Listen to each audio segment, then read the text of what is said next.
Okay mister Rudra, तो कल हमने जो लास्ट लेक्चर किया था उसमें हमने क्या किया था कि ये जो कार्बन का आइसोटोप है C12 जो है, कार्बन के ये 3 आइसोटोप्स हैं, उसमें जो C12 का एटम जो है वो स्टैंडर्ड माना गया है, वो स्टैंडर्ड माना गया है। इसको हमने 12 एटॉमिक मास यूनिट बोल दिया। अब बाकी जितने भी लोग हैं, ये हीलियम है, ये लिथियम है, ये बेरिलियम है, ये बोरॉन है, और आगे आप इसमें जितने भी पीरियोडिक टेबल में आपको नजर आएंगे, वो सारे के सारे जो एलिमेंट्स हैं उनका जो मास है वो विद रिस्पेक्ट टू C12 है।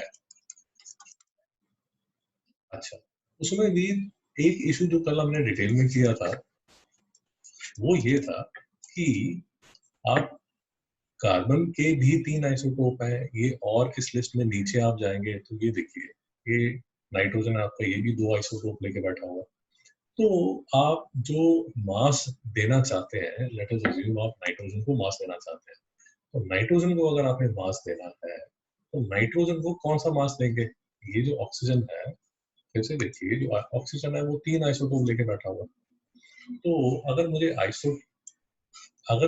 ऑक्सीजन, मैं कैलकुलेशन कर रहा हूँ और मुझे ऑक्सीजन एटम को अगर मुझे वो रिलेटिव मास देना है, तो रिलेटिव मास मैं किस हिसाब से दूं?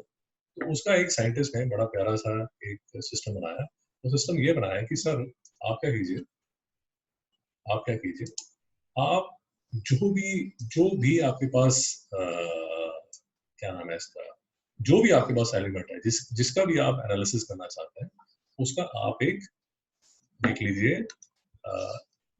नेचर में वो कैसे मिलता है। क्या मतलब, जैसे ये सबसे हिट एग्जांपल है, यूजुअली बुक्स में किसी के बारे में बात होती है क्लोरीन के बारे में। क्लोरीन के 2 आइसोटोप्स हैं, एक C35 है, एक C37 है। C35 नेचर में मिलता है अप्रोक्सीमेटली 75 या 76% मान लीजिए, और ये जो है, ये जो C37 है वो मिलता है अप्रोक्सीमेटली 24% इस डेटा के हिसाब से। तो इसमें फिर हमें क्या निकालना पड़ता है? हमें निकालनी पड़ती है वेटेड एवरेज। और ये कल वेटेड एवरेज जो है वो हमने कल डिटेल में की थी। तो वेटेड एवरेज निकाल के फाइनली आप अगर पीरियोडिक टेबल देखेंगे तो रिलेटिव एटॉमिक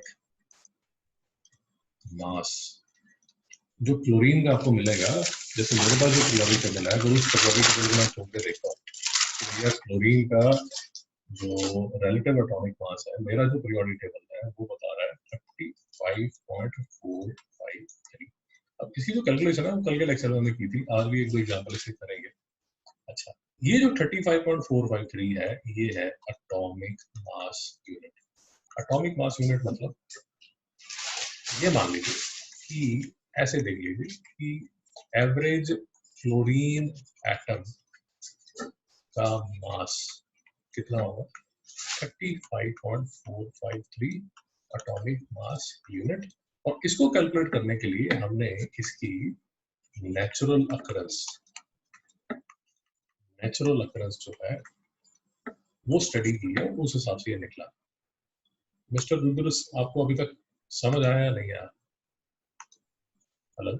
हाँ, समझ आया। Okay okay okay.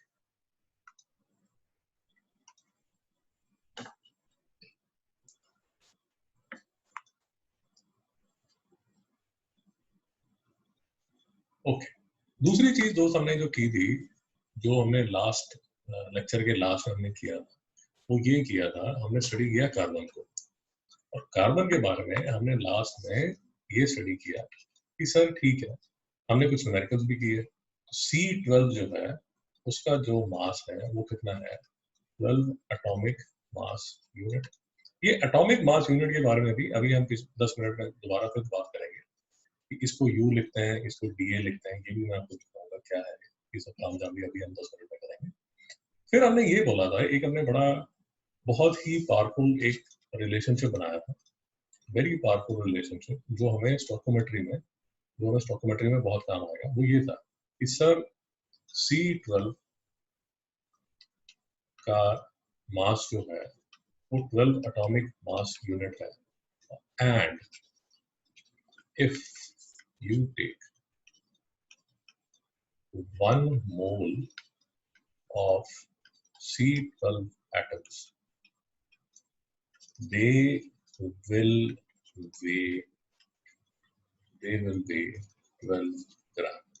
बेसिकली हमने ये बोला कि 12 एटॉमिक मास यूनिट वाले सिंगल C12 एटम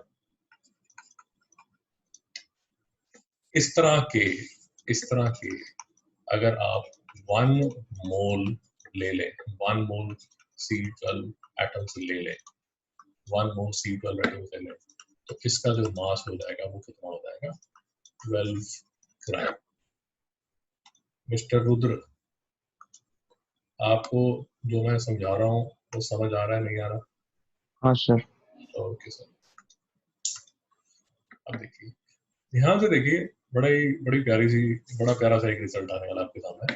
वो ये आने वाला है कि सर अगर आपके पास 12 ग्राम C12 आइसोटोप पड़ा हुआ है, अगर आपके पास 12 ग्राम C12 आइसोटोप पड़ा हुआ है, तो उसमें basically 1 mole of C12 atoms होंगे, और 1 मोल कल हमने देखा था 6.022 into 10⁻23 एटम्स होंगे।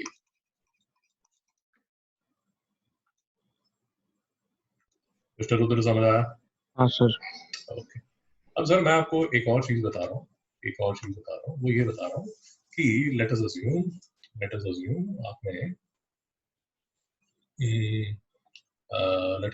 आपने ये लिया, पीरियोडिक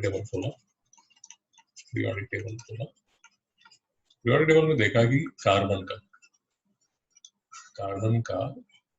जो एटॉमिक मास है वो कितना है। तो मेरे पास जो पीरियोडिक टेबल है उसमें लिखा हुआ है 12.011, और ये हमने डिस्कशन कर लिया है, 2 लेक्चर से ये डिस्कशन कर रहे हैं कि 12.011 कैसे आएगा। ठीक है, अब इसके बारे में दोबारा नहीं बता। अब ये 12.011 दोस्त, अगर ये लेट अस, ये क्योंकि एवरेज है, ये एवरेज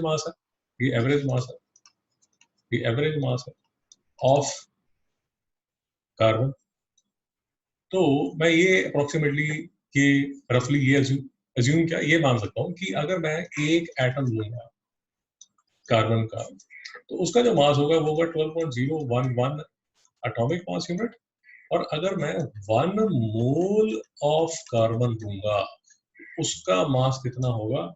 12.011 ग्राम। मिस्टर रुद्र, ये बात समझ में आई या नहीं आई? समझ आया। पक्का? हाँ। ओके। ये देखिए, ये आपने बहुत एक पावरफुल बात बोली है कि, और इसी से हम न्यूमेरिकल सॉल्व करने वाले हैं आज, कल भी किए थे, आज फिर से करने वाले हैं। अभी आपने एक बड़ी पावरफुल बात बोली है और फिर से उसको ध्यान से सुन लीजिए कि सर अगर मैं पीरियोडिक टेबल को खोल के देखता हूँ और पीरियोडिक टेबल में कार्बन का जो एवरेज मास लिखा हुआ है 12.011 लिखा हुआ है, तो ये 12.011 अगर ये एक एटम हुआ तो इसका मास कितना होगा? 12.011 एटॉमिक मास यूनिट। और अगर ये 1 मोल ऑफ कार्बन हुआ, 1 मोल ऑफ कार्बन मतलब अगर 6.022 into 10⁻23 एटम्स मैंने कार्बन के लिए हुए हैं, तो 1 मोल ऑफ कार्बन जो है उसका जो मास होगा वो कितना होगा? 12.011 ग्राम। और तीसरी बात ये देख लीजिए कि यूजुअली बुक्स में जब आप न्यूमेरिकल करोगे, तो वो 12.011 नहीं लिखते, वो क्या लिख देते हैं? 12 ग्राम।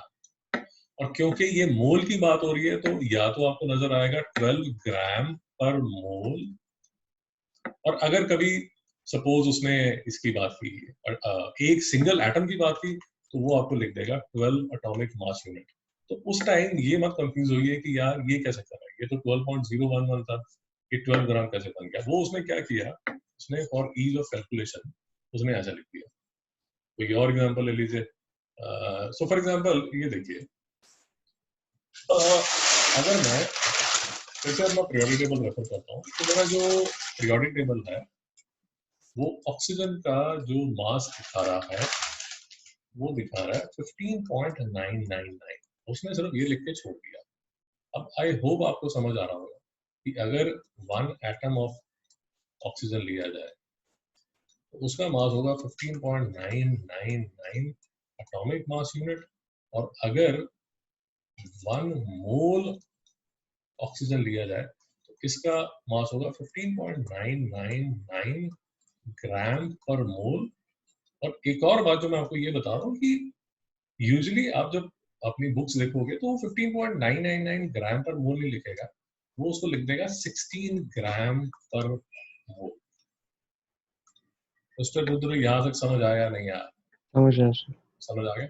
हाँ। तो बेटा एक काम करो, ये जो मैंने लिखा है, ये जो मैंने यहाँ लिखा है, इसको नोट कर लो ताकि आपको कंफ्यूज ना करे। इसको नोट कर लो, और ये जो मैंने यहाँ लिखा है कार्बन के बारे में, ये जो मैंने यहाँ लिखा है कार्बन के बारे में, कार्बन का पीरियोडिक टेबल में आप जब मास देखोगे तो वो दिखाएगा 12.011। उसका मतलब क्या होगा कि 1 एटम कार्बन का अगर आप लोगे तो उसका मास क्या होगा 12.011 एटॉमिक मास यूनिट। और अगर आपने 1 मोल ऑफ कार्बन लिया तो इसका मास होगा 12.011 ग्राम। और अगर इस ये जो 12.011 ग्राम है, इसको यूजुअली जो बुक्स वाले हैं वो आपको ऐसे लिख देंगे, बुक्स वाले ये लिख देंगे 12 ग्राम पर मोल। इसको नोट कर लीजिए बाकी कोई कंफ्यूजन ना रहे।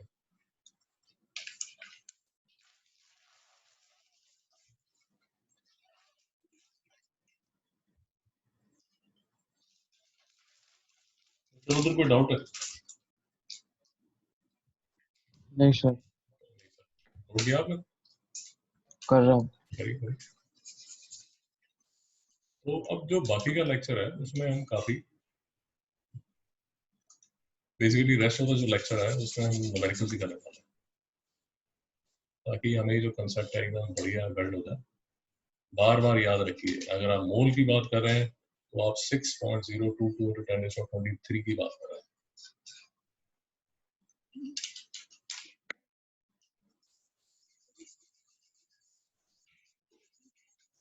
1 मोल में 6.022 × 10⁻23 एटम्स होते हैं, या इसका भी एक और एग्जांपल भी ले लेते हैं, नोट हो गया सर? हाँ सर। हो गया सर? ओके, देखें एक और एग्जांपल ले लीजिए ताकि आपको कंफ्यूजन ना हो। देखें, ये जो क्लोरीन है, अगर मैं अपने पीरियोडिक टेबल में देखता हूँ, पीरियोडिक टेबल में मेरा जो पीरियोडिक टेबल है वो क्लोरीन का जो मास बता रहा है वो बता रहा है 35.453। बस ये बोल के वो चुप हो गया।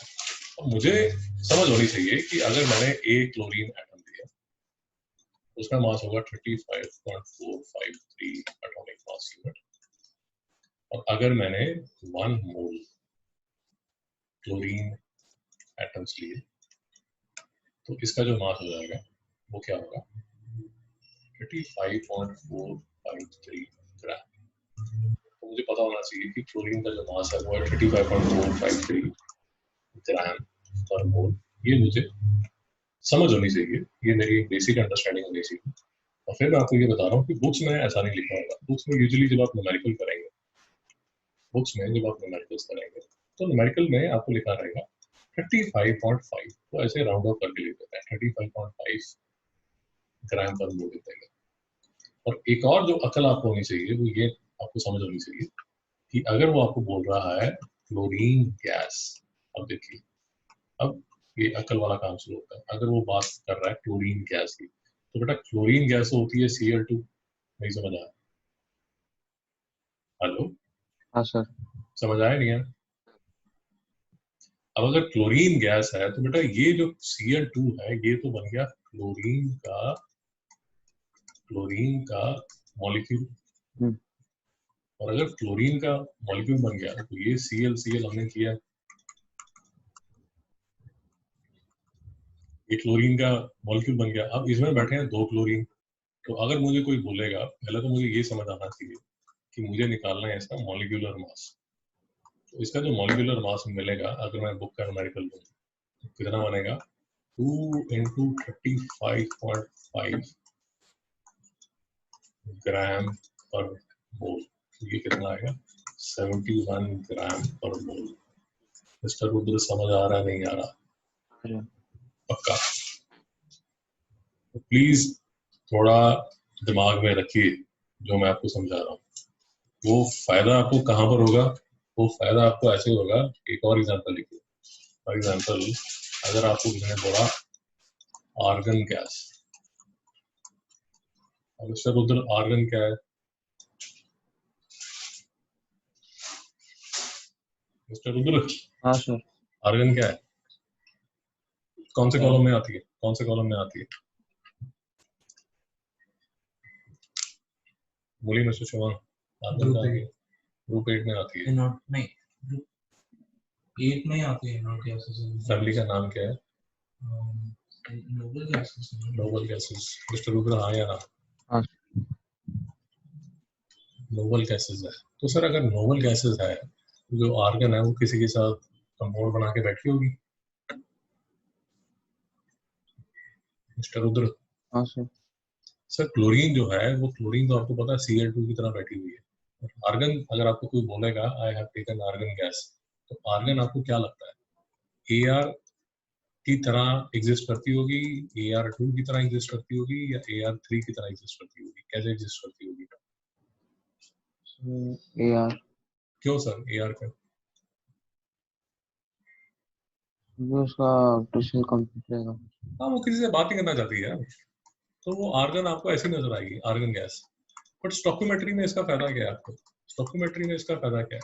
स्टोकियोमेट्री में फायदा आपको ये है कि आपको जब आर्गन का, सपोज लेट अस अज्यूम उसने मास नीचे लिखा हुआ है, फिर से देखिए मेरे पास जो पीरियोडिक टेबल है उसमें वो जो आर्गन का मास बता रहा है वो बता रहा है 39.948। बट फिर से वही बात कि बुक्स में इसको क्या लिखा होगा, रुद्र? 40 लिखा होगा। तो जब 40 लिखा होगा तो 40 का मतलब क्या होगा? 40 क्या यूनिट? 40 ग्राम। बेटा अगर पूरा बोलो, 40 ग्राम पर मोल। ये जरूर लिखना पूरा, 40 ग्राम पर मोल। नोट कीजिए जो मैंने अभी तक लिखा। आर्गन गैस जब ली जाएगी तो उसका मॉलिक्यूलर मास नहीं होगा, उसका ऐसा एटॉमिक मास होगा, एटॉमिक मास होगा। अब ये आपको अकल होनी चाहिए। अगर आपको बोला गया आयरन, तो आयरन जो है वो Fe जो है वो Fe ही एग्जिस्ट करेगा। तो इसका अगर आपसे बोला जा रहा है कि सर इसका मास निकालिए, तो इसके मॉलिक्यूलर मास की बात नहीं होगी, इसके एटॉमिक मास की बात होगी, एटॉमिक मास की बात होगी। और फिर से वही बात तो बार बार आपको बोलता जा रहा हूँ 10-15 मिनट से, मेरे पास पीरियोडिक टेबल में इसका जो मास लिखा है वो लिखा है 55.845, बट बुक्स में लिखा होगा 56। 56 के यूनिट्स होंगे मिस्टर रुद्र? ग्राम। मिस्टर शिवान बताइए 56 क्या होगा? ग्राम पर मोल। मिस्टर रुद्र इसकी आदत डाल लीजिए, लिखिए लिखिए, हर चीज को नोट कीजिए, हाथ हिलाइए साथ में, हर चीज को नोट कीजिए। ये तो सो जाएंगे आप, भैया दोपहर को खाना खाने बैठे हो, सो जाओगे। 56 ग्राम पर मोल। हमको यही चीज हमारे बहुत सारे न्यूमेरिकल्स आसान कर देगी। अगर आपको ये समझ आ जाए कि मुझे हमेशा इसको जो लिखना है वो कैसे लिखना है, पर मोल लिखना है, काफी चीजें आपके आसान हो जाएगी। अब मैं आपसे छोटी छोटी सी चीजें पूछता हूँ, परेशान होने की जरूरत नहीं है, खुद कीजिए। यही जो हमने सामने लिखा है इसी को बोल देते हैं। चलिए ठीक है।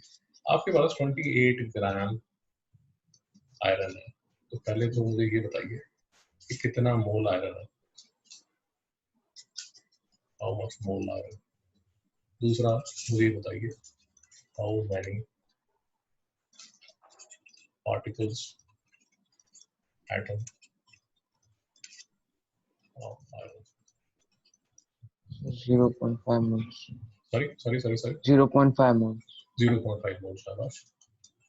और बेटा पार्टिकल एटम्स कितने होंगे? 3.022 into 10 शाबाश raised to 10. शाबाश। आपने क्या किया? 6.022 into 10 raised to 23 divided by 2। ये किया आपने? हाँ एक छोटी सी बात है।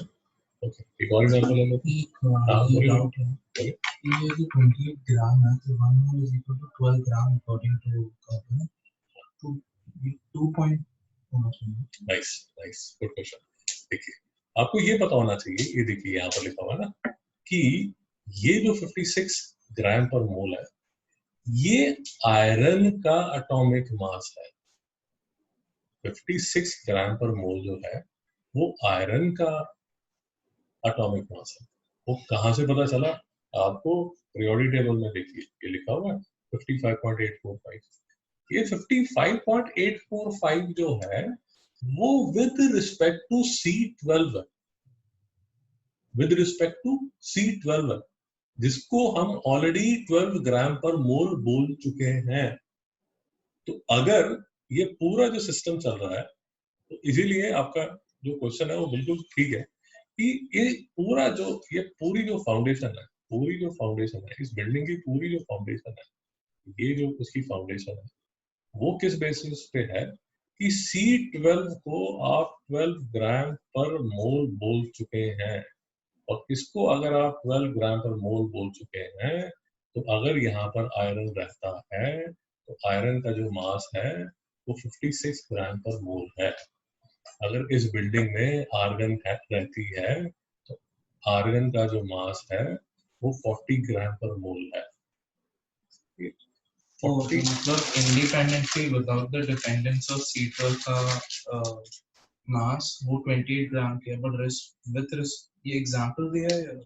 ओके आप जब पीरियोडिक टेबल में देखते हो, आप पीरियोडिक टेबल में जो भी आपको फिगर मिलेगी वो होगा उसके मोल का मास।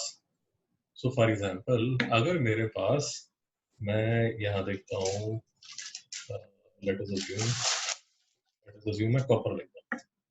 मेरे पास कॉपर की पीरियोडिक टेबल में जो मास दिखा रहा है वो दिखा रहा है 63.546। मिस्टर रुद्र, ये 63.546 का मतलब क्या है? तो मतलब रिस्पेक्ट टू कार्बन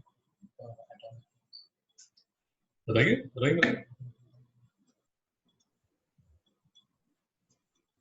इसके यूनिट्स क्या होंगे? चलिए मैं ये आपसे पूछता हूँ, इसके यूनिट्स क्या होंगे? ग्राम पर मोल।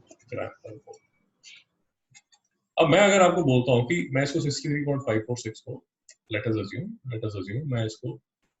अज्यूम इसको मैं राउंड ऑफ करके बोलता हूँ कॉपर इज 63.5 ग्राम पर मोल, ठीक है? ये मैंने इसकी राउंड ऑफ फिगर बोल दी।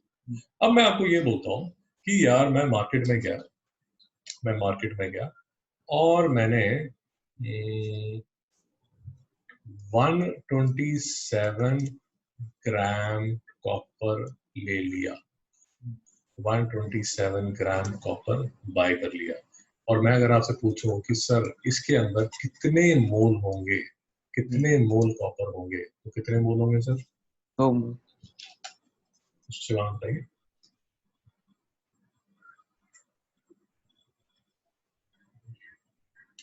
देखिए एक मोल का कितना मास होता है? शाबाश। तो 63.5 ग्राम अगर आप मार्केट से ले लोगे तो उसका बेटा उसमें कितने मोल होंगे? 1 मोल होगा। अगर आपने 127 ग्राम CU ले लिया मार्केट से जाके तो उसके अंदर कितने मोल होंगे? 2 मोल होंगे। सिंपल है। यहाँ पर क्या आ जाएगा? 2 मोल। अब यही एग्जाम्पल पे आ जाते हैं। अगर आपको बताया गया है कि सर जो 1 मोल आयरन का होता है उसका जो मास है वो 56 ग्राम है। अब आपको 28 ग्राम आपको मार्केट से मार्केट से आपने 28 ग्राम खरीदे, जब आपने मार्केट से 28 ग्राम आयरन खरीदा तो उसके अंदर मोल कितने होंगे मिस्टर शिवा? 0.5 मोल। मिस्टर उधर कोई डाउट है? नहीं। ओके, और एग्जांपल करते हैं सर। इसके हम आज का लेक्चर जो है उसमें आज इसके बहुत ही एग्जांपल्स करने वाले हैं। लेट अस अज्यूम मैं आपको ये डेटा देता हूँ कि सिलिकॉन का जो मोलर मास है वो है 28 ग्राम पर मोल। मैं आपको बोलता हूँ कि मार्केट में मैं गया और मैंने 56 ग्राम ले लिया, 56 ग्राम सिलिकॉन ले लिया। तो 56 ग्राम सिलिकॉन में मिस्टर रुद्र कितने मोल होंगे? 6 में 2 मोल होंगे।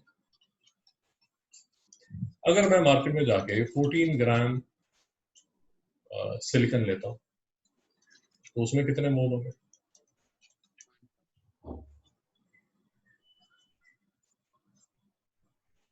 मिस्टर रुद्र? हाँ सर 0.5 0.5 हाफ मोल होगा, 0.5 मोल होगा। अगर मैं मार्केट में जाके ऐसे मान लीजिए 112 ग्राम लेता हूँ, 112 लेता हूँ तो कितने मोल होंगे सर?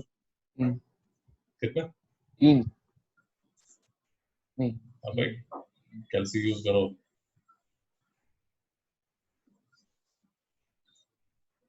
समझ आया कितने होंगे? हाँ कितना? 4 थोड़ा दिमाग लगाइए। ये देखिए 56 लिखा हुआ है, 56 का डबल 112 है, इसलिए बोलता हूँ थोड़ा वो कैलकुलेशन किया करो। बार बार मोबाइल की याद डालोगे गंदी आदत है। अगर मेरे पास मार्केट में मैं गया, मेरे पास 280 ग्राम मैंने सिलिकॉन ले लिया तो मेरे पास कितने मोल होंगे? 10 मैं थोड़ा और टेढ़ा सा क्वेश्चन पूछ लेता हूँ। अगर मैं मार्केट में गया और मैंने, चलिए ये एग्जांपल दोबारा से लेते हैं, 280 ग्राम मैंने सिलिकॉन ले लिया। अब मैं आपसे पूछता हूँ कि उसके अंदर एटम्स कितने होंगे? बताइए।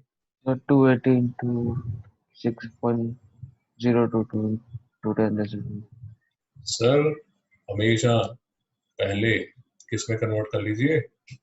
मोल में। 280 ग्राम में मोल कितने? 10 मोल। एक मोल में कितने एटम होते हैं? 6.022 into 10 तो टोटल कितने एटम्स होंगे? सॉरी, कितने एटम्स होंगे? 6.022 into 10⁻23 एटम्स। मिस्टर रुद्र नहीं समझ आया? समझ गए। मिस्टर रुद्र, ये पूरी स्टोकियोमेट्री में बार बार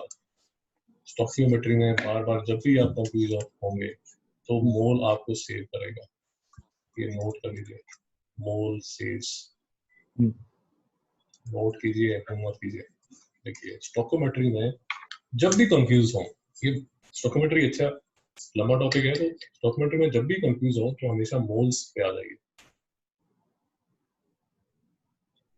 हर चीज अगर आप मोल के एंगल से देखेंगे तो आपको अच्छा समझ आएगा और आपकी जो प्रॉब्लम्स हैं वो जल्दी सॉल्व हो जाएगी। किसी और आप स्टैंडर्ड पे जाने की कोशिश करेंगे तो वो आपको तंग करेगा।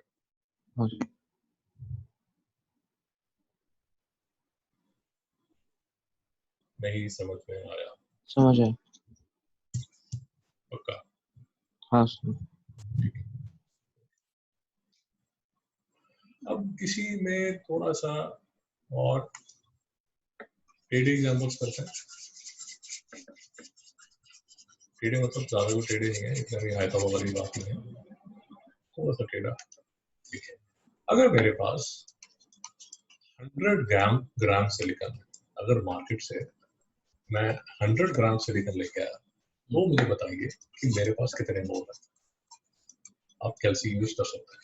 सर 0.2 सर कैसे कैलकुलेट किया?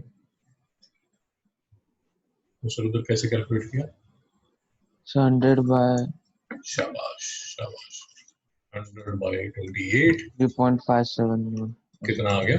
3.57 3.57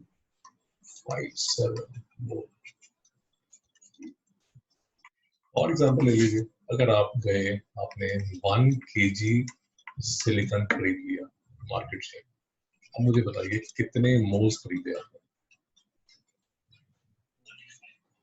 1000 नहीं,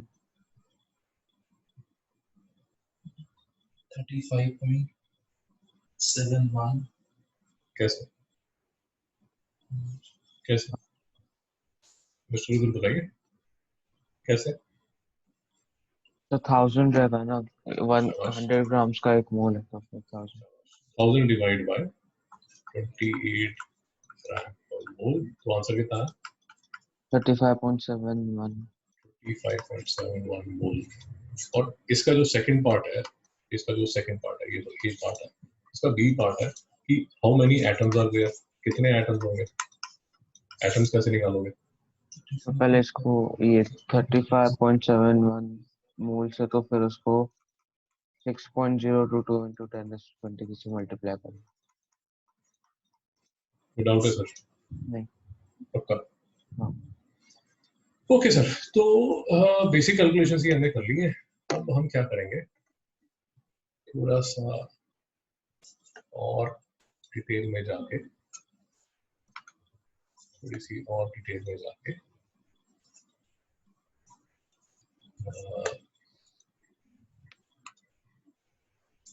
न्यूमेरिकल्स करते हैं।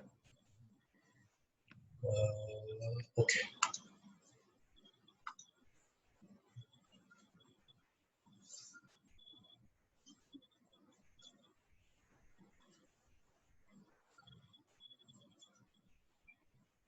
बुक दिख रही है सर आपको? हाँ सर। दिख रही? हाँ ये सर जो बुक है, ये हमारी, जो मैंने आपको बताया, इसका लिंक मैं आपको भेज दूंगा। तो ये हमारी महाराष्ट्र बोर्ड की 11th क्लास की केमिस्ट्री की बुक है।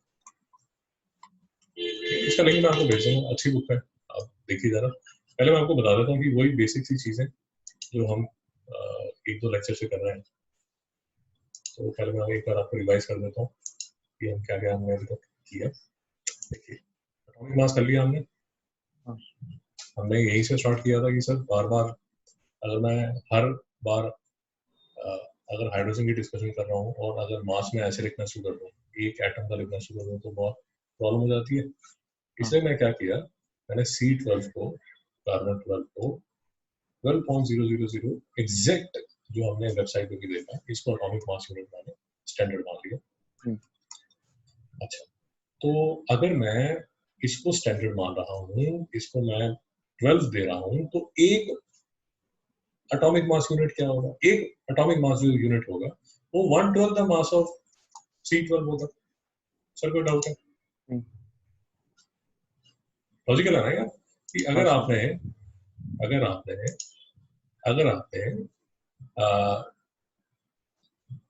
एक एटम को अगर आपने 12 AMU मास दिया है, 12 AMU मास दिया है, तो 1 AMU किसके इक्वल होगा? 1/12 ऑफ मास ऑफ C12 होगा।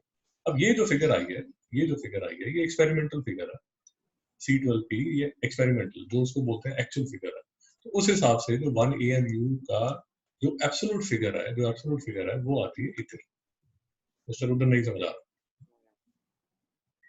हेलो? हाँ सर, समझ आया। पक्का? हाँ। कोई प्रॉब्लम तो नहीं है? नहीं ठीक है। सी, इसका मतलब सिर्फ ये है यार, इसका मतलब सिर्फ ये है, आप जब बोलते हो 1 डजन, तो 1 डजन का मतलब क्या होता है? सर, 12 होता है ना। अगर आप बोलते हो पेयर, तो पेयर का मतलब क्या होता है? सर, 2 रहेंगे। 2 रहेंगे। अब जो पेयर है, पेयर ऑफ मंकीज हो सकता है, डोंकीज हो सकता है, डंकीज, जो भी आप उसको बोलना चाहे, वो कुछ भी हो सकता है। उसमें फिर अलग अलग चीजें आप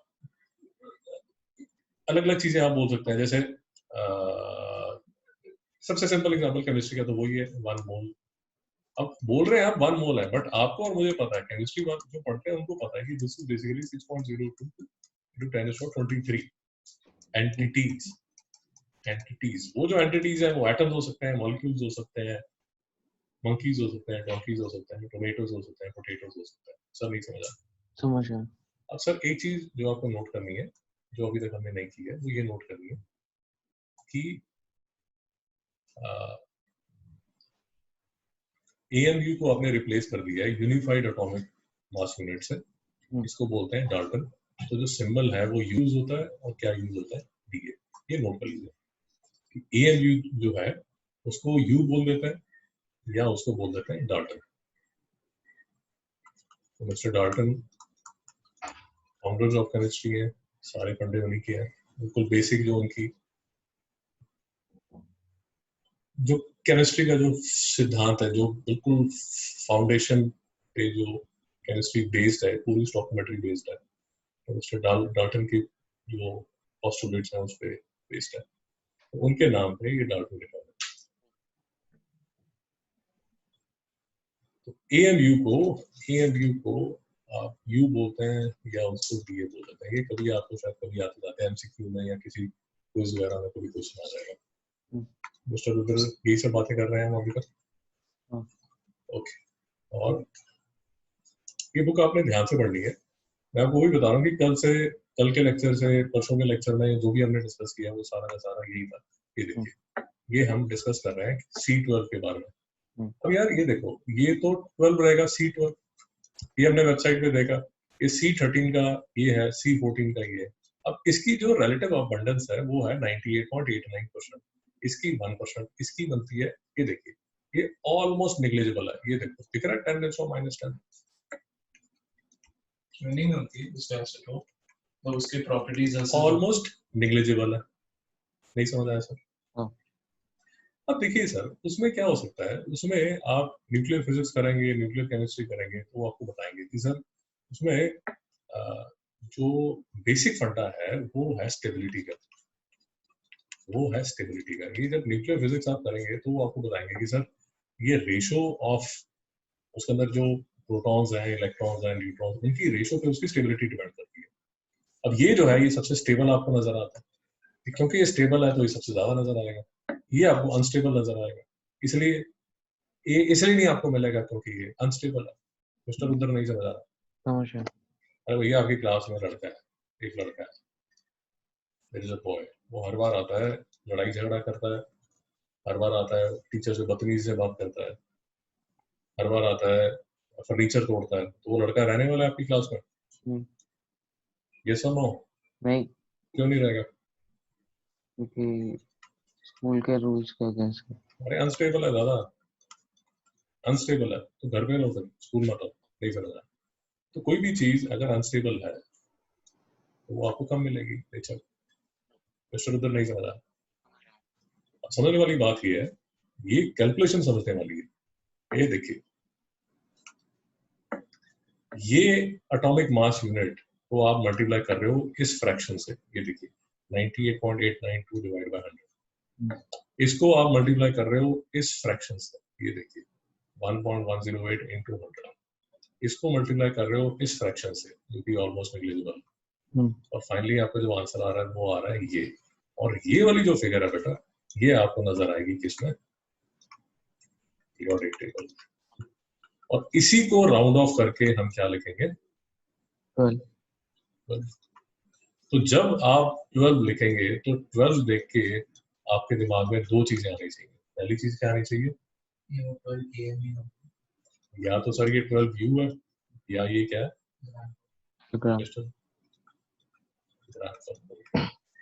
जैसे हम न्यूमेरिकल्स करेंगे ना, तो न्यूमेरिकल्स में आपको 12.011 नहीं, 12.011 नहीं नजर। सर समझ आया? हाँ सर। ओके सर, तो ये देखिए, ये बार बार जो हमने बात की है वही बात बार बार चलती है। ये देखिए, ये हमने तो कल काफी डिटेल में किया था, मैं आपको बता रहा हूँ कि जो हमने डिटेल में किया था वो यहाँ पर ये लिखा है। कार्बन की ये आइसोटोप्स है, नाइट्रोजन की ये आइसोटोप्स है, ये देखिए ऑक्सीजन की बात चली थी, क्लोरीन की बात चली थी, ब्रोमीन हमने डिस्कस किया था। तो इनका ये देखिए, ये वर्ड देखिए, average atomic mass. Average atomic mass जो है वो एवरेज एटॉमिक मास जो है वो कैसे कैलकुलेट होता है? वो डिपेंड करता है किस पे? नेचुरल अकरेंस पे। मिस्टर रुद्र, नेचुरल अकरेंस का मतलब समझ आ गया आपको? हाँ। तो जैसे अब क्या नाम है इसका, चलो अब कुछ और समझ नहीं आ रहा तो व्हाइट टाइगर बोल देता हूँ, व्हाइट टाइगर। अब जो व्हाइट टाइगर है यार वो रेयर है, आपको मिलेगा नहीं। तो उसकी जो नेचुरल अकरेंस है वो हम ये मान सकते हैं 0 पॉइंट मानने के लिए 0.1%। तो 99.999 तो 99.90% जो आपको मिलेंगे टाइगर्स मिलेंगे वो तो नॉर्मल मिलेंगे मिस्टर रुद्र, हाँ या ना? हाँ तो यही बात चल रही है बार बार कि जो एवरेज एटॉमिक मास है वो इनके नेचुरल अकरेंस के हिसाब से ये मास दिया जाता है। और आज काफी देर से हम ये डिस्कस कर रहे हैं कि 12.011 को राउंड ऑफ कर दिया जाता है, 12 यूनिट्स में 79.904 को राउंड ऑफ कर दिया जाता है। कुछ गड़बड़ है ना? ये गड़बड़ है, ये गलत लिखा। 15.99 को राउंड ऑफ कर दिया जाता है, 16 पे 35 को कर दिया जाता है, 35.5 पे 79.99 को कर दिया जाता है, 79.9 पे। ये एक्चुअली ये स्प्रिंट है। मिस्टर उधर समझ आया नहीं है पक्का? हाँ सर। और ये मैं आपको बता रहा हूँ, ये आपने ध्यान से पढ़ना है। इस पे एक न्यूमेरिकल भी सॉल्व किया हुआ है उन्होंने। ये देखिए, ये नियॉन का डेटा लिया है, नियॉन का डेटा लिया है, उसकी ये परसेंटेज, ये नेचुरल अबंडेंस है। इसको एक चीज जो कंफ्यूज करती है बच्चों को, वो कंफ्यूज सिर्फ ये करती है, ये देखिए ये 90.92 है, तो इन टर्म्स ऑफ फ्रैक्शन ये क्या बन जाएगा? 0.9092। ये बन जाएगा 0.0026, ये बन जाएगा 0.0882। सर समझ आया नहीं है? और इसको अगर आप ऐड करोगे तो आंसर क्या आना चाहिए? 20.170। बता 1 आना चाहिए ना? ऐड करेंगे, ऐड करेंगे तो 1 आना चाहिए। देखिए 0 10 12 सॉरी 2 या 0 या 0 के देखिए बात, क्योंकि ये फिर से समझिए, ये परसेंटेज में लिया हो, मैं इसको किस में लिख रहा हूँ? फ्रैक्शन में। परसेंटेज को आप किस में कन्वर्ट कर रहे हो? फ्रैक्शन में। कल भी हम ये कह रहे थे कि अगर 25% लिखा हुआ तो इन टर्म्स ऑफ फ्रैक्शन ये क्या होगा? 0.25 या 1/4 डेसिमल। बेसिकली फ्रैक्शन नहीं बोलता, चलो डेसिमल बोल देता हूं, इन टर्म्स ऑफ डेसिमल। अब हर जो नेचुरल अकरेंस है, उसको मैं किससे मल्टीप्लाई कर रहा हूँ? उसके रिस्पेक्टिव मास से। नहीं समझ आया? तो ये जो मैंने यहाँ कैलकुलेट किया है वो देखिए, यहाँ पर उसने डायरेक्ट उसको 100 से कर दिया, बट ये 100 इसके नीचे रखेंगे तो क्या बनेगा? 0.9092। ये 100 इसके नीचे रखेंगे तो क्या बनेगा? 0.0026। ये 100 इसके नीचे रखेंगे तो क्या बनेगा? 0.088। सर नहीं समझ आ रहा? समझ आया। ओके सर, आगे चलते हैं सर। ये हमने जो बात की है वो हमने कल जो बात की थी कि there's a difference between molecular mass। ये देखिए CO2 जो है, ये कौन सा बॉन्ड है CO2 के अंदर? कोवेलेंट। तो CO2 के आपको मॉलिक्यूल्स मिलेंगे, और कल हमने इसी का एग्जांपल लिया था NaCl। इसके अंदर किसके बॉन्ड है? आयनिक। इसको बोल देते हैं फॉर्मूला मास, इसको बोलते हैं मॉलिक्यूलर मास। नहीं समझ में आया सर? तो ये देखिए, ये उसने एग्जांपल लिया है, ये आपने पढ़ना है। ये देखिए H2O का निकालना है, तो कितने? 2 × 1 + 16 C6H5Cl, 6 × 12 + 5 × 1 + 35.5 H2SO4 का उसमें 2 × 1 + 32 + 4 × 63 98 मिनट्स। तो शुरू उधर नहीं समझ आ रहा पक्का? ये देखिए CuNO3 उसने बनाया, कैसे बनाया? उसने क्या किया? Cu का एटॉमिक मास +2 नाइट्रोजन, ये देखिए 2 नाइट्रोजन प्लस एक्चुअली इसको आसान कैसे कर सकता है? 1 × 63.5 प्लस ये देखिए, ये नाइट्रोजन 2 है, 2 into 14 प्लस ये कितने हैं 3 to the 6 into 60। ये फाइनल आंसर आपका आ जाएगा। मिस्टर उधर नहीं समझ आया पक्का?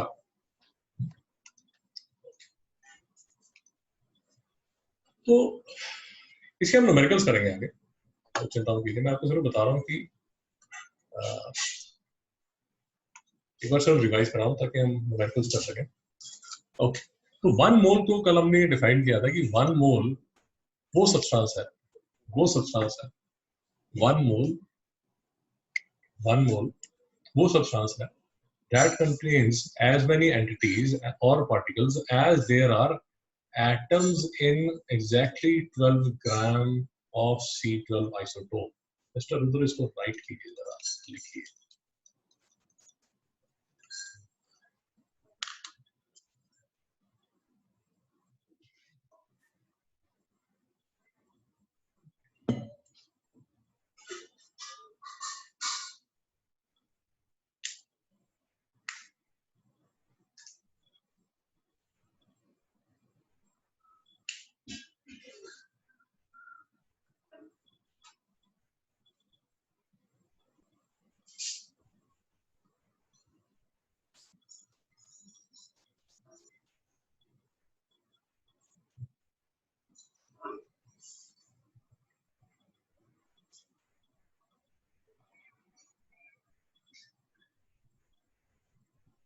रुद्र लिखिए।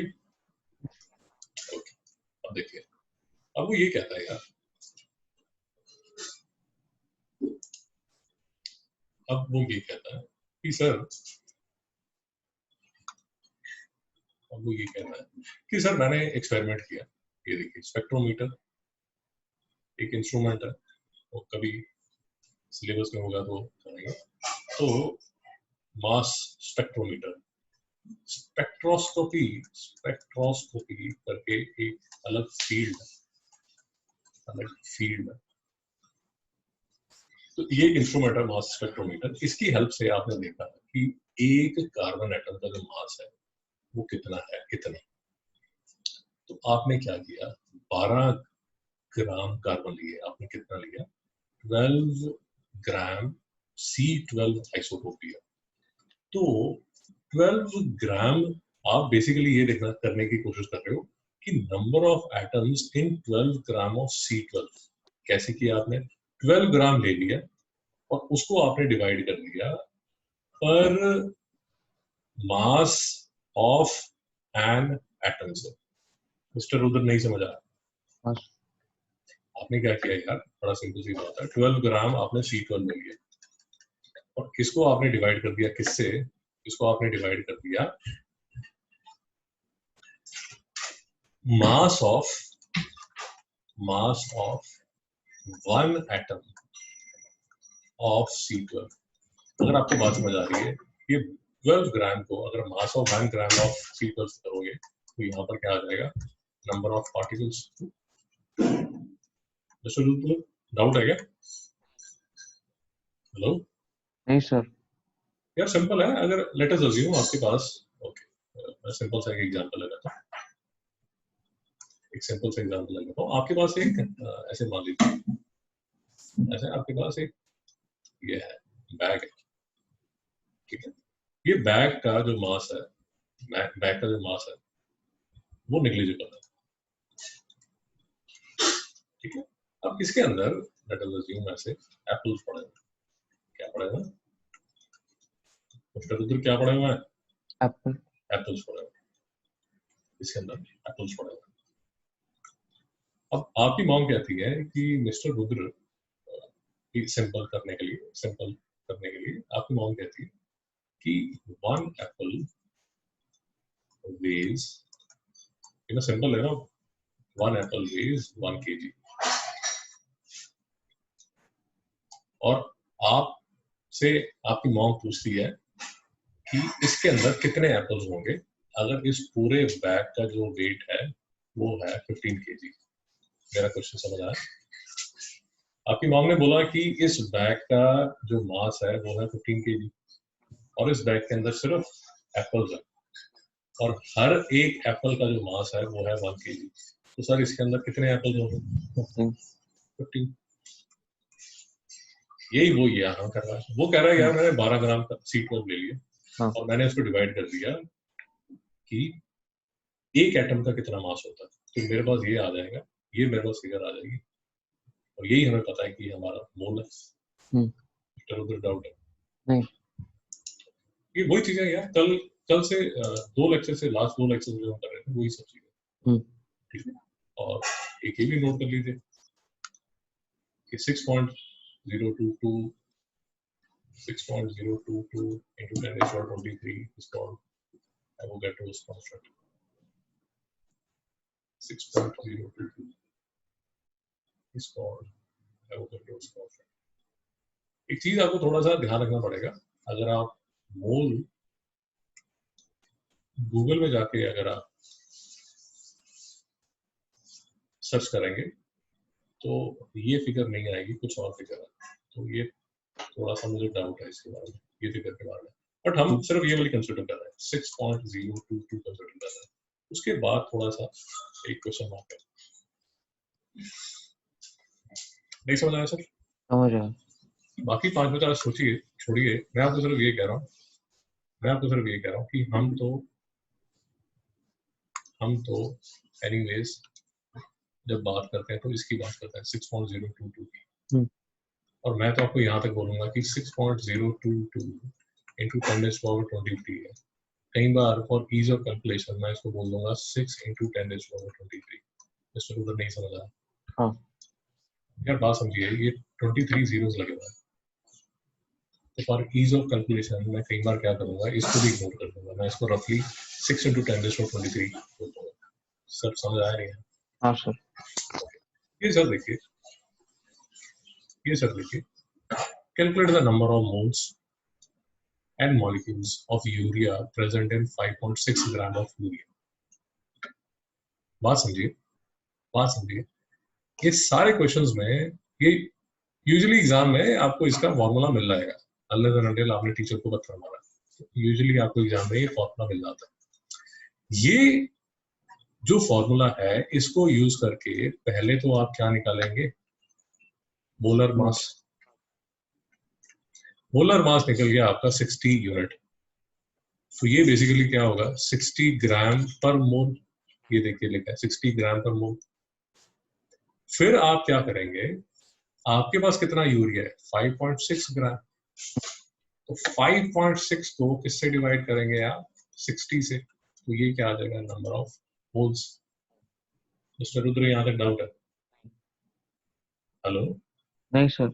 सर, न्यूमेरिकल्स कर रहे हैं तो कोई डाउट है तो यहाँ पूछ लीजिए, आज न्यूमेरिकल करेंगे, ठीक है? हाँ सर। अच्छा, फिर वो आगे बोल रहा है कि मुझे बताइए कि कितने मॉलिक्यूल्स होंगे ऑफ यूरिया, कितने मॉलिक्यूल्स ऑफ यूरिया होंगे, तो इतने मोल्स हैं, इतने मोल्स हैं। एक मोल में 6.022 into 10 raised to 23 है, तो 0.0933 मोल में कितने होंगे, ये 2.0933। नहीं समझ में आया? सर डाउट है तो पूछिए, मिस्टर रुद्र डाउट है तो पूछिए। ओके सर, चलिए सर थोड़े से न्यूमेरिकल करते हैं,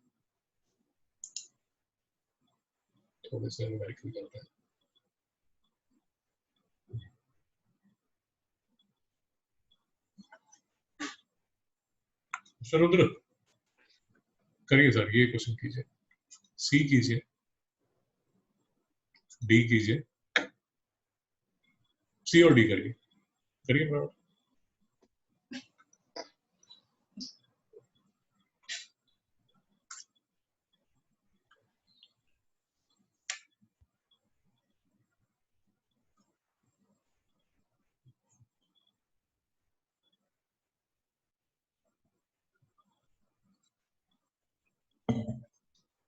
कैलसी यूज कर लीजिए, फटाफट आंसर निकाल लीजिए, वैसे तो अभी कैलसी की जरूरत नहीं है।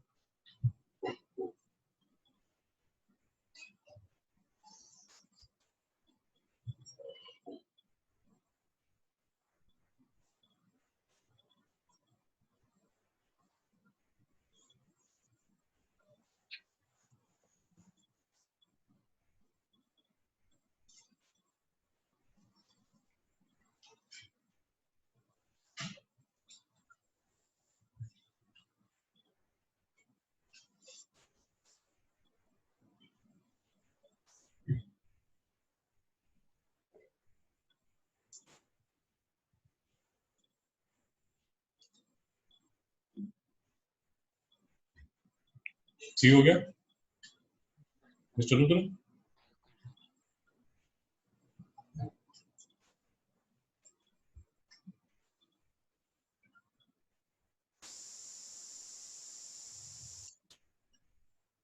मिस्टर रुद्र सी हुआ?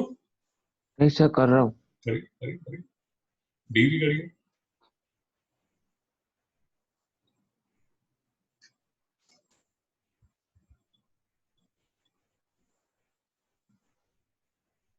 मिस्टर श्री आपका सी हो गया, डी डी भी हो गया।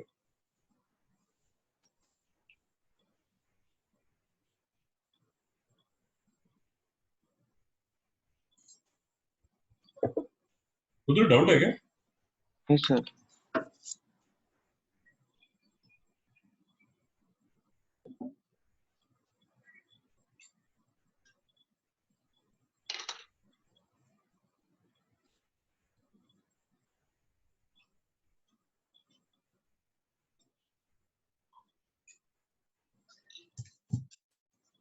ओके ठीक है, सी तो सिंपल है।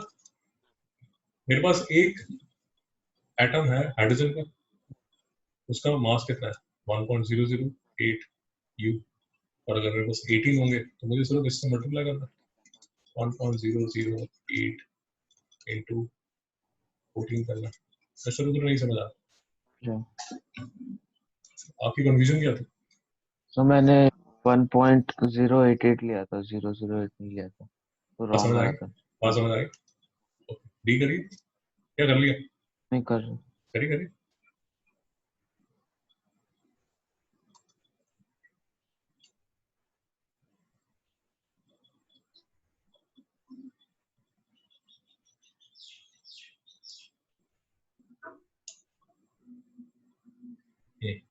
आप बात कर लीजिए। अच्छा चलो,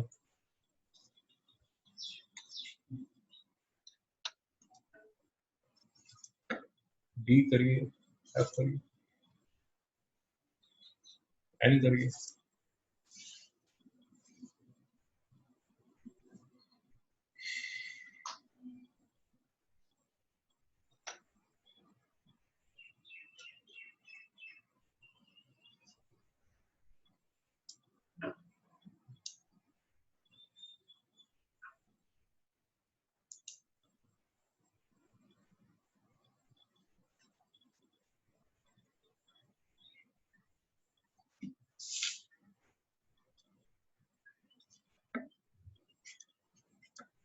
मिस्टर रुद्र डी कैसे कर रहे हैं? सर 172 में एक मोल है, मतलब एक, शाबाश फिर शाबाश 254 में डिवाइड करना बेटा, पड़ेगा, इसको सिर्फ 250। ये लिखा, हाँ इसको सिर्फ ये लिखना, अभी मोल मत बोलिए। देखिए ये लिखा हुआ है एटॉमिक मास, ये देखिए मैं आपको बार बार बोला था, जब यू लिखा होगा तो इसका मतलब किसकी बात हो रही है? सैटर्न। सिंगल एटम बेटा। अगर आपने इसको लिखा, अगर आपने इसको लिखा 127 ग्राम पर मोल, तो किसकी बात होगी? मोल्स, वन तो मोल। मोल, हाँ तो 1 मोल की बात होगी। सिर्फ ये एक छोटा सा फंडा अगर आपको समझ आ गया तो स्टोइकोमेट्री बहुत आसान हो जाएगी। तो 254 यू ऑफ आयोडीन में कितने एटम्स होंगे? 2। दो होंगे, बिल्कुल ठीक। और 254 ग्राम ऑफ आयोडीन में कितने होंगे?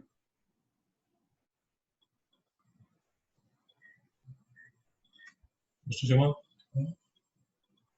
254 ग्राम ऑफ आयोडीन में कितने होंगे? 2 into 6.022 into 20. मिस्टर रुद्र देखिए, 127 ग्राम में, 1 मोल में 127 ग्राम, तो 2 मोल में कितने होंगे? मिस्टर रुद्र 254। 254 ग्राम होंगे। तो बेसिकली ये जो 254 ग्राम लिखा हुआ है आयोडीन का, इसके अंदर कितने मोल है? 2 मोल। 2 मोल है। एक मोल के अंदर कितने एटम्स होंगे?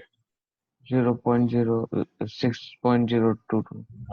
2 into 6.022 into 10 raised to power 14। ये देखिए आंसर आ गया 12.022 into 10 raised to power 23। और ये अगर मैं इसको स्टैंडर्ड मोशन में लिखता हूँ, ये नाम है standard motion, sorry no 2 to the 4 4 और 10 raised to 24। तो चलो तो डाउट है नहीं। पक्का? हाँ सर। तो अब करते हैं सर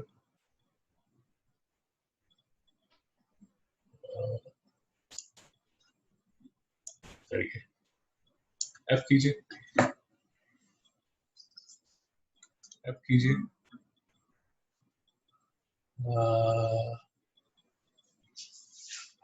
एंड कर लीजिए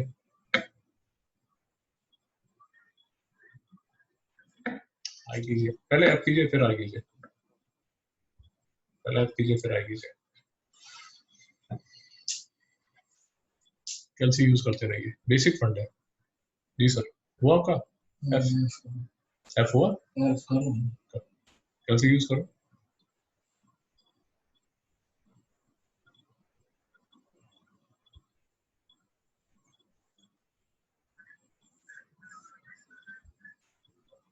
कंफ्यूजन क्या है इसमें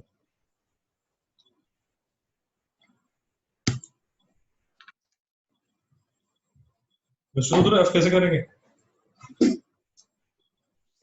ओ आप इसमें ये कंफ्यूज हो रहा है ओके ओके वो लिख लीजिए सॉरी यार सॉरी ये इसमें लिखा नहीं हुआ लिख लीजिए कार्बन है 12 हाइड्रोजन है 1 ऑक्सीजन है 16 सॉरी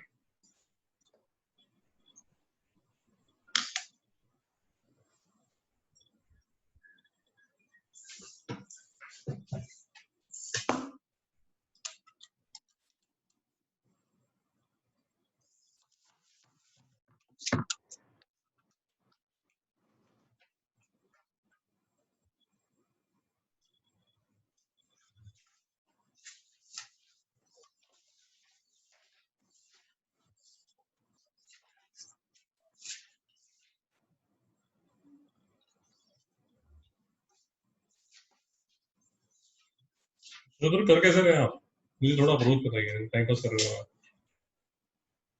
हेलो हाँ सर कैसे कर रहे हो आप अप्रोच क्या आपकी सर सी का ये निकाला टोटल कितने 6 × 12 किया पहले शाबाश तो पहले बेसिकली आपको क्या निकालना है ये जो ग्लूकोज दिया हुआ है इसका आपको क्या निकालना है मोलर मास शाबाश मोलर मास बेटा कैसे निकालेंगे ये देखिए 6 × 12 प्लस 12 × 1 प्लस 180 6 × कितना 16 क्या आंसर आता है 180 180 शाबाश 180 ग्राम पर मोल यहाँ तक समझ आ गया हाँ अब बेटा आपने लिया कितना है 250 ग्राम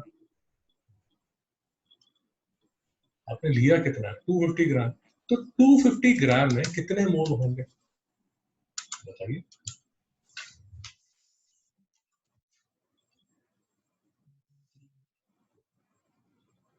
देखिए 1.38 180 ग्राम में एक मोल है तो 250 ग्राम में कितना होगा 50 by 180 1/180 इंटू 250 सुंदर कितना आंसर है तो 1.4 1.3888 आ रहा है तो 1.4 राउंड कर 1.4 ले लीजिए चलिए ये आप कितना आ रहा है 1.38 1.3888 है 1.38 मैं ऐसे कर लेता हूँ 1.38 अब देखिए 1.38 मोल का 1.38 मोल की जो कॉस्ट है वो कितनी है ₹40 ₹40 तो 1 मोल की कॉस्ट कितनी होगी 40 by 1.3 40 बाय 1.38 28 इसका आंसर क्या आ जाता है 9 28.9 आता है 28.985 98 जो भी आता है ये देखिए अप्रोक्सीमेटली उतना ही आ रहा है सर हाँ या ना हाँ और इसको अगर आप कैल्सी से नहीं यूज करना चाहते तो ये जो था अगर आप कैल्सी नहीं यूज करना चाहते तो इसको मैं क्या करूँगा इसको मैं क्या करूँगा 25/18 लिखूंगा मैं लिखूंगा 25/18 की कॉस्ट है ₹40 तो 1 की कॉस्ट कितनी होगी 40 × 18/25 5 का 5 8 का तो मैं 18 into 8 करूंगा डिवाइड बाय 5 करूंगा। नहीं समझ आया sir?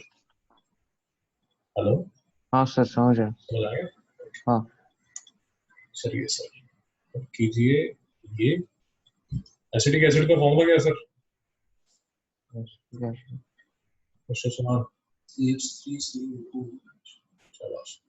CH3COOH। Mister Kundar revise किया करो चीजें। अब देखिए कार्बन कितना है 12, हाइड्रोजन कितना है 1, ऑक्सीजन कितना है 60।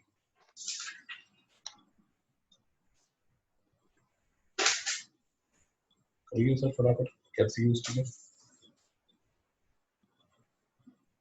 मुझे पहले मोलर मास कैलकुलेट करके बताइए, मोलर मास कितना आता है मुझे। अगर आपने वही गलत निकाला कितना, वही गलत निकाला तो गड़बड़ हो जाएगी। मुझे तो बताइए मोलर मास कितना है। कर करी करी नाइस।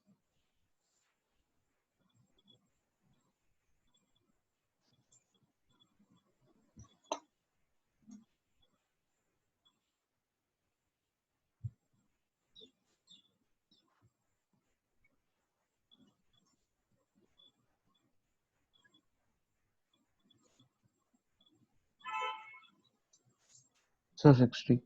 शाबाश। 60 ग्राम पर मोल कैसे निकाला होगा आपने? ये 2 कार्बन है, 12 बस ब्रैकेट बना लेता हूँ। हाइड्रोजन कितने हैं मेरे पास 4, 4 into 1 प्लस ऑक्सीजन कितने हैं 2 into 60। तो इसका जो आंसर आएगा क्या आएगा 60 ग्राम। Okay,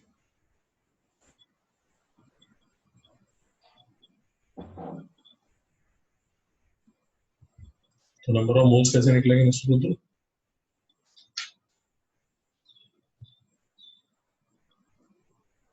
mister Rudra number of moles कैसे निकलेंगे?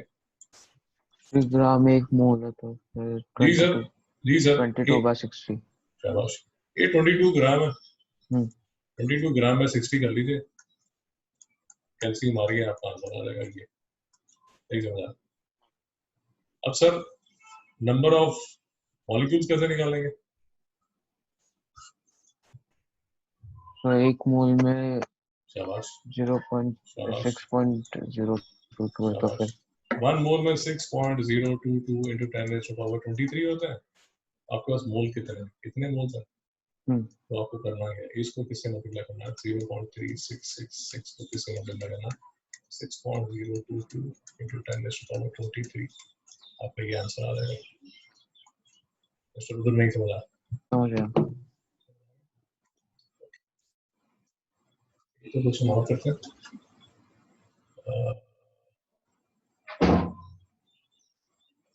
क्वेश्चन और करते हैं, ये करते हैं अच्छे क्वेश्चन। ये देखिए के कीजिए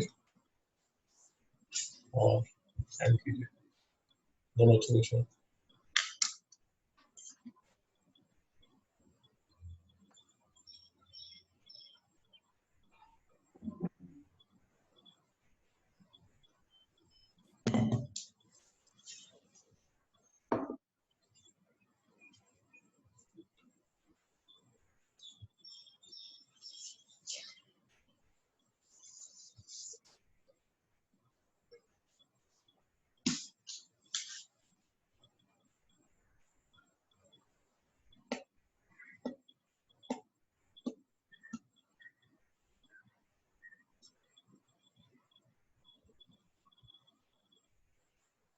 मिस्टर शिवान के हुआ अभी क्या कर रहा है? मिस्टर रुद्र के हुआ? हेलो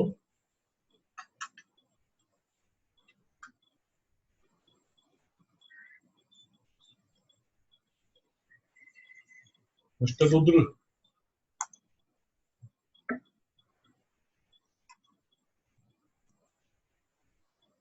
हाँ सर के हुआ? कर रहा हूँ सर। करिए।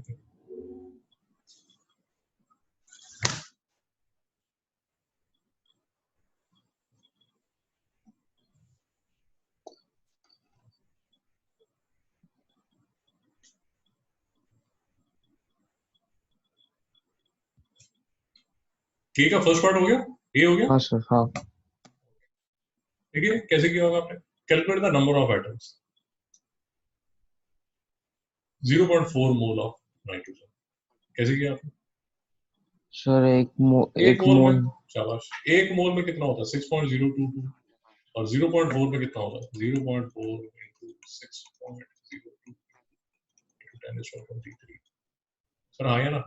हाँ ये आंसर आ गया आपका। अब ये करिए।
हुआ सर?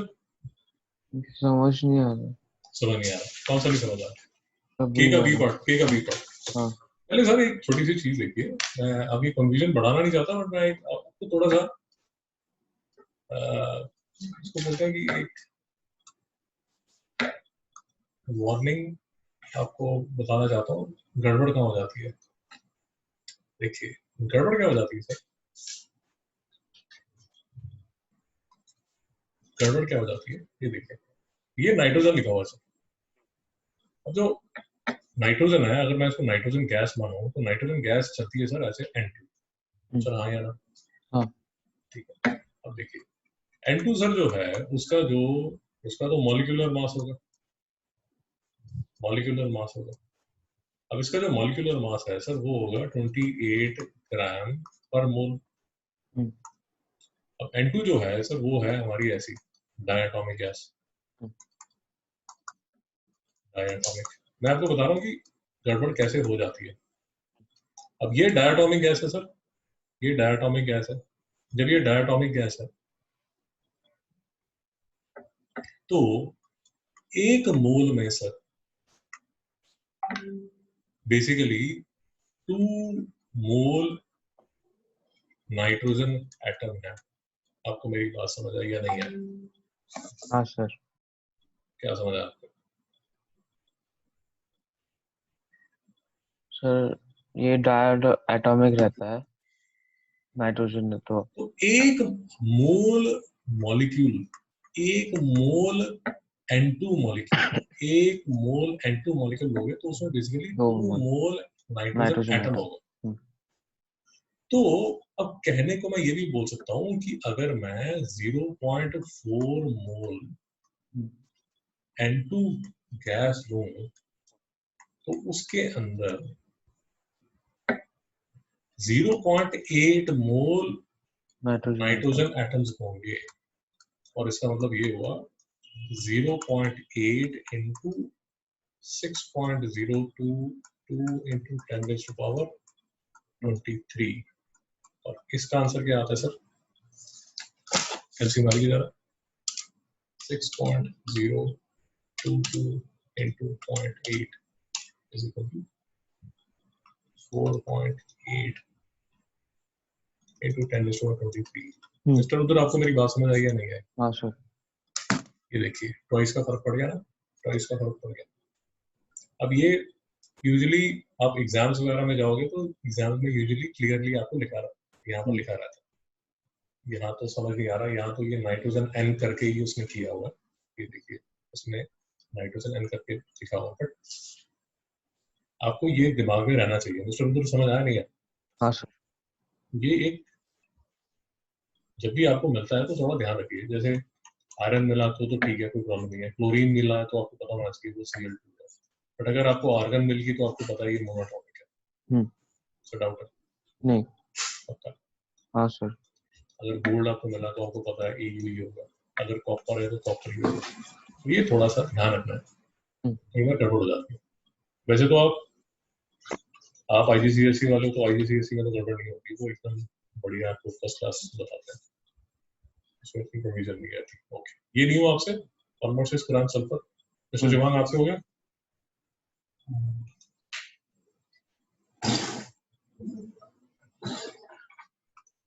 ओके, 1.6 ग्राम 1.6 ग्राम सल्फर 1.6 ग्राम सल्फर समझते हैं सर? मेरा जो मोल है वो कितना है सर? 32 ग्राम पर मोल। उधर ठीक है? हाँ। एक 32 ग्राम 32 ग्राम अगर मेरे पास हो तो मेरे पास कितना मोल होगा सर? 1 मोल। सर मैं आपको बार बार कह चुका हूँ, स्टोकोमेट्री में जब भी कंफ्यूज हो तो किसको याद करेंगे? मोल। मोल आपको सेफ रखेगा, ये आपको सेफ रखेगा। तो मेरे पास सर 32 ग्राम है जिसमें 1 मोल है। अगर मेरे पास सर 1.6 ग्राम है तो मेरे पास कितना मोल है? 1/32 into 1.6। नहीं समझ में आया? हाँ। ये कितना हो जाएगा सर? 1/20 मोल।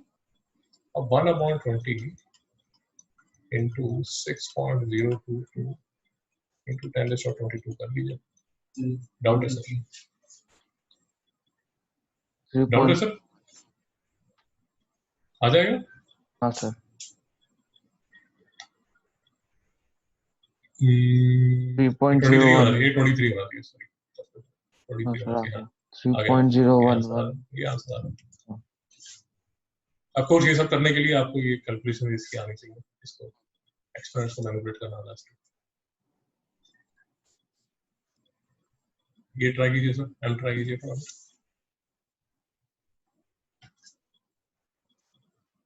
कोई डाउट है क्या? एम ट्राई कीजिए।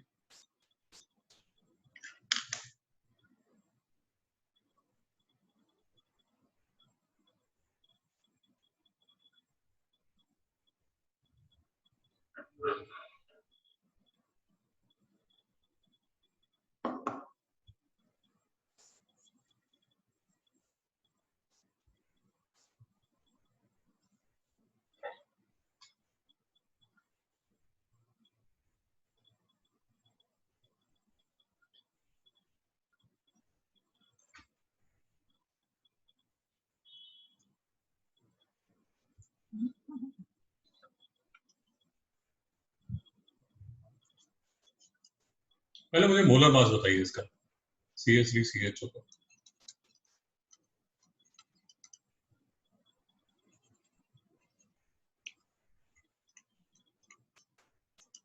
पहले मुझे ये बताइए, आपको पता ही है C12 है, H1 है, O16 है।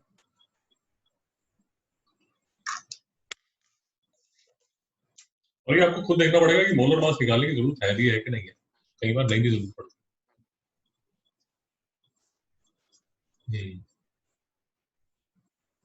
इसमें जरूरत नहीं है एक्चुअली।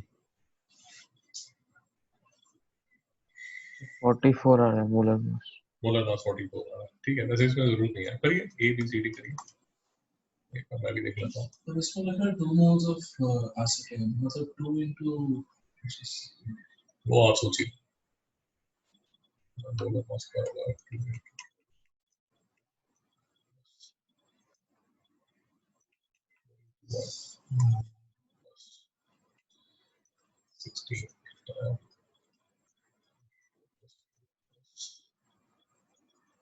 16 6 4 10 44 ही आया सर, हाँ सर। 44 ग्राम पर मोल, इसकी जरूरत नहीं है बट फिर भी ठीक है।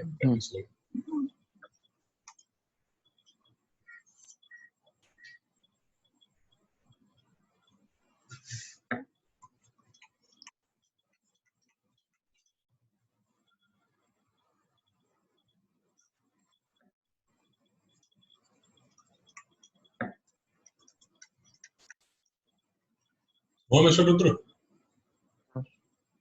हुआ कौन सा पार्ट हुआ, ABC हो गया। नहीं सही करना सर।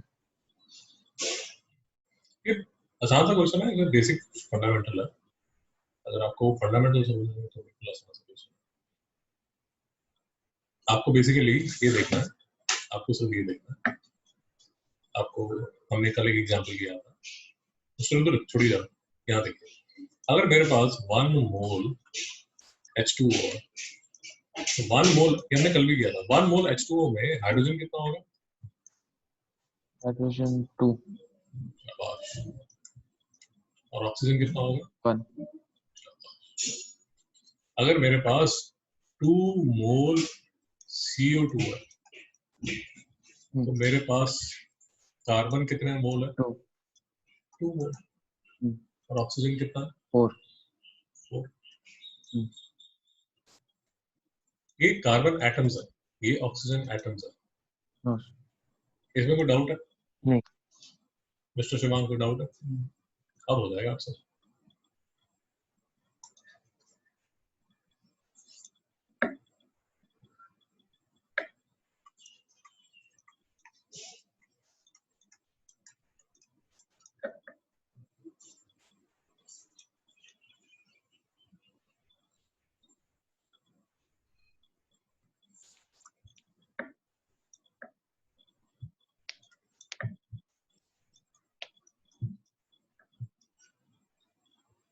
मिस्टर शिवांग बताइए, अगर मेरे पास 1 मोल एसिटिल्डिहाइड है, तो मेरे पास कितने मोल कार्बन होंगे,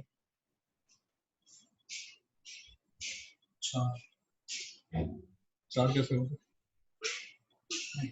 अच्छा 2 तो है ना, आप सिंपल सा लीजिए, एक सिंपल सा एग्जांपल, ये देखो मिस्टर शिवांग, ये देखो, ये चेयर है आपके पास, चेयर में कितने पैर होते हैं,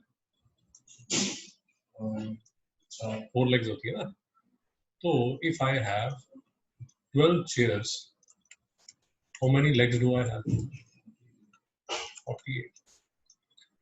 If I have 2 chairs, how many legs I have, 8. सबसे सिंपल एग्जांपल, और सिंपल करना है तो ये ले लीजिए, ये देखिए, ये आपके पास एक गंदा सा वेरी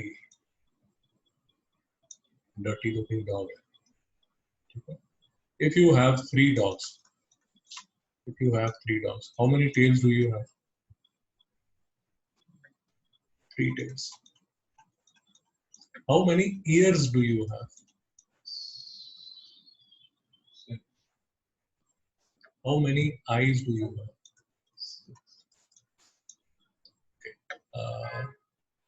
let us assume ये सारे के सारे legs ही इनको बोलते हैं, ठीक है, how many legs do you have,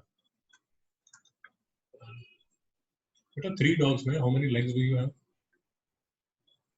12.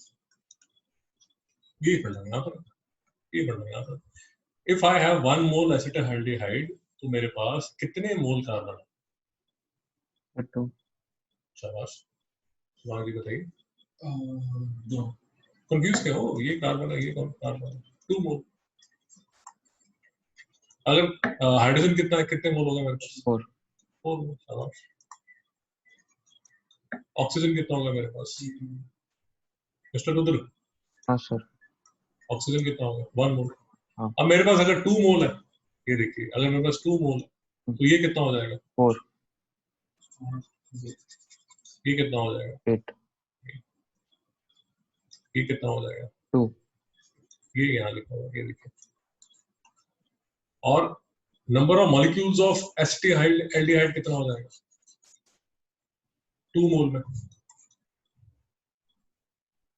Sir 2 into 6.022 शाबाश शाबाश यार, वो तो फंडा सिंपल है ना। 1 मोल CH3CHO implies 6.022 into 10⁻23 molecules of CH3CHO।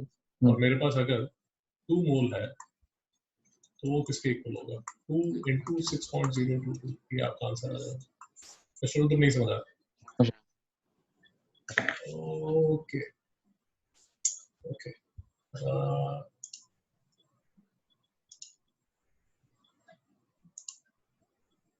Okay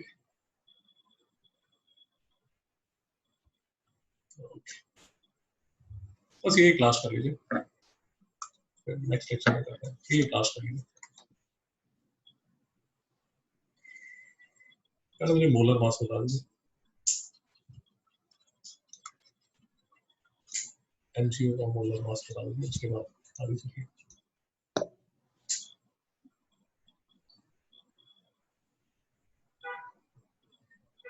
So 40 ग्राम पर मोल। अब बताइए। सर 2 moles शाबाश। Calculate the number of moles of magnesium in 80 gram. अगर मेरे पास 2 moles 1 मोल होता है, बिल्कुल ठीक है, अगर मेरे पास 1 मोल होता तो 40 ग्राम होता। अब मेरे पास अगर 80 ग्राम है तो कितने मोल? 2 मोल। शाबाश। अब देखिए 10 gram of the compound. Sir 10/40 mister Sharma बताइए। 10/40 हाँ ये देखिए, अब यूनिटरी मेथड लग रहा है बार बार, कोई नया चीज नहीं लग रही। 40 ग्राम में 1 मोल है, 1 ग्राम में कितने मोल होंगे 1/40 मोल। और अगर मेरे पास 10 ग्राम है तो कितना होगा 10/40 कितना आ गया 0.25। मिस्टर रुद्र समझ आया? हाँ जी। ठीक है मिस्टर रुद्र, कल मिलते हैं। ठीक है सर, फिर आगे चलते हैं।